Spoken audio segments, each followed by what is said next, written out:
παράθυρο, μπορείς να το δεις με το φακό. Να κάνεις zoom ή δεν σε το δεις με τα κιάλια. Δεν είναι σπρικουκίδα εκεί κάτω.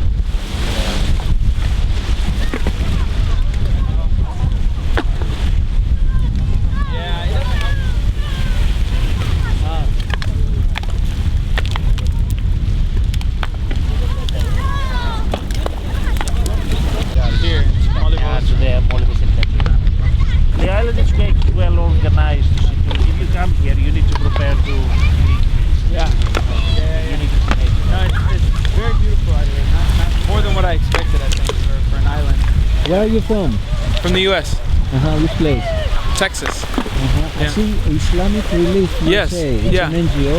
Yes, absolutely. Yeah. So we're a worldwide organization, and we have partner offices all over the world, and we operate all over the world. I come from the U.S. office. How many days have you been here now? 2 weeks now, just under 2 weeks, and we're staying for another 2 weeks. So we're spending 4 weeks here total, leaving at the end of the month, October 26th.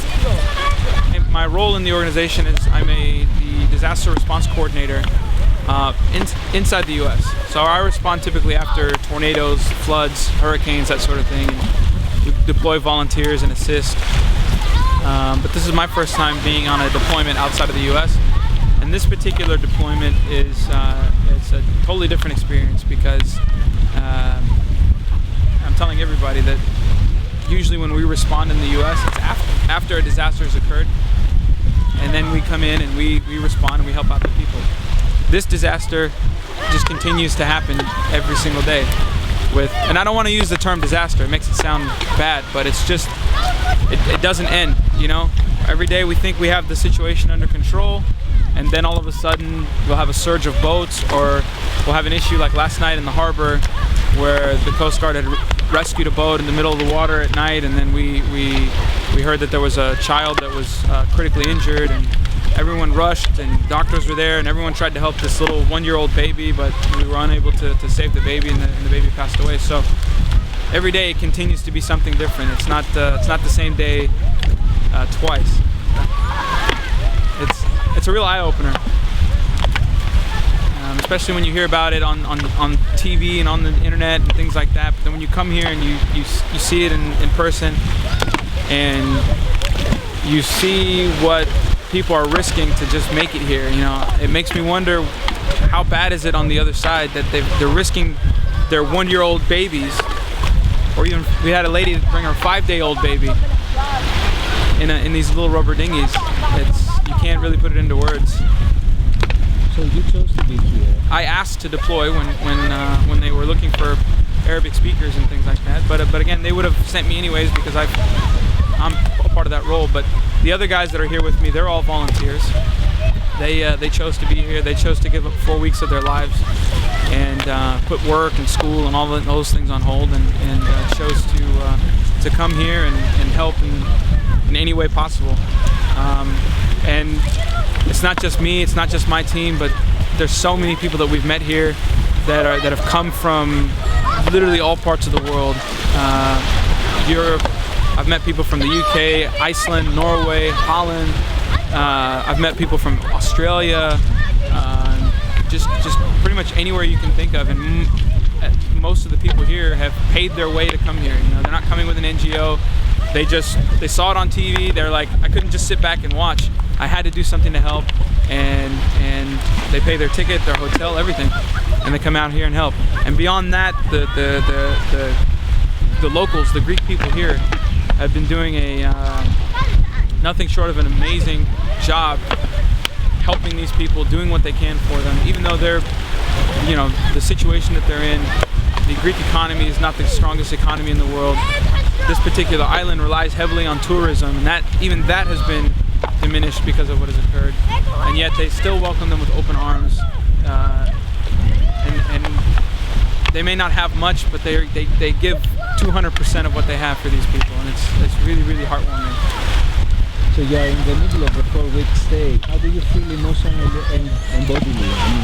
It's interesting. I would say the first week we were very tired, physically, mentally, emotionally. It was just because we had thousands and thousands of people coming, and we just kept thinking, we want to do more, but at the same time we just can't. We're physically tired, we're mentally drained, and then the blockade from the Coast Guard, the Turkish, and then other countries here has kind of stemmed the flow, and so now we don't have as many people coming, and so we find ourselves sort of just kind of like, we want to help, we want to do more now, So it's interesting to flip-flop back and forth, but last night really drained us emotionally. When that baby arrived, and then you see them take this tiny little baby, and I grabbed the baby off the Coast Guard boat, handed him to the doctor, and you see him on the side, and they're doing CPR, they're doing everything they can, and the baby's lips were very blue, and you can tell it's probably not going to end well. And then there was another young gentleman on the boat, about 16 years old or so, and he also was having a very, very difficult time breathing, and I was helping him, and just the chaos of everything, and the mother crying over her baby, and so for the whole team, that was the most tragic thing that we've seen here so far, and it really drained us emotionally. And this morning, we talked about it a little bit, and but you almost have to suspend your emotions and not let your emotions get in the way, because we have a job here to do. We have to stay strong for these people, and we have to stay strong as a team, and then hopefully at some point then we can then try to get over what we saw. But you just put it on hold, and you keep moving, and you keep doing what you got to do. So I think I'm okay. Maybe some of the other team members kind of took it a little harder. It may have been their first time seeing something like that, or being caught up in a whirlwind of emotions. But because of my job, I've kind of seen some of that in the past. And you support your teammates, I guess. Yeah.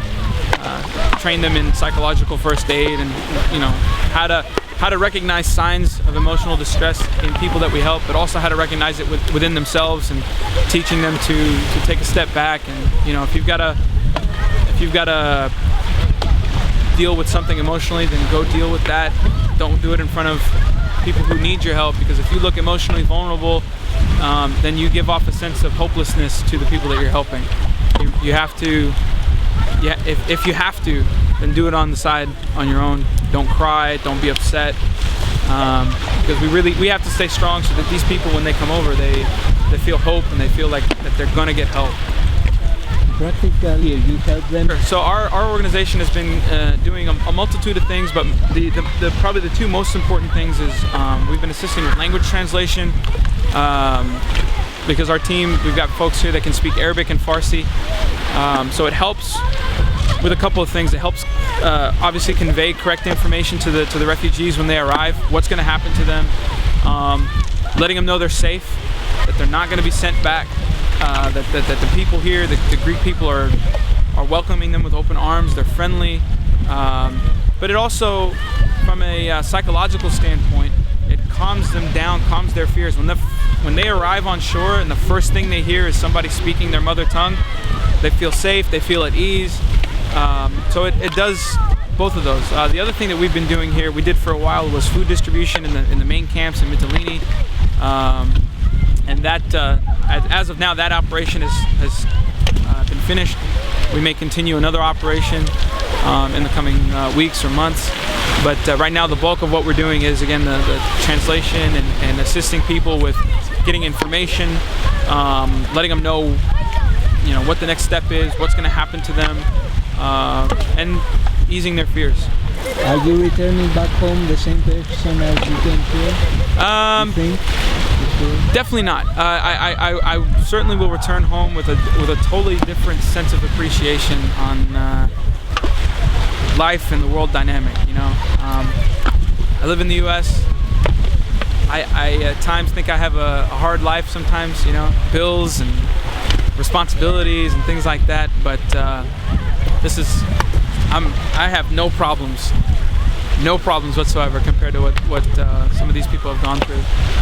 And it's every disaster that I've been on has kind of humbled me in some sort of sense, but I definitely have a new appreciation for not only what I have, but the things I didn't even think about. So just the me being born and raised in the U.S., you know, and having that U.S. passport, and at any time, I can go anywhere in the world almost, and I can enter any country without any questions, without going through processes, without having to cross a sea or an ocean or anything like that. I'm a free world traveler, and that to me is something that I never really took a full appreciation of until what I'm seeing now. And it's just the little things like that you don't really think about is gonna. I've got a new sense of appreciation for all of that. Thank you. Yes. ألمانيا السويد. حياة ألمانيا.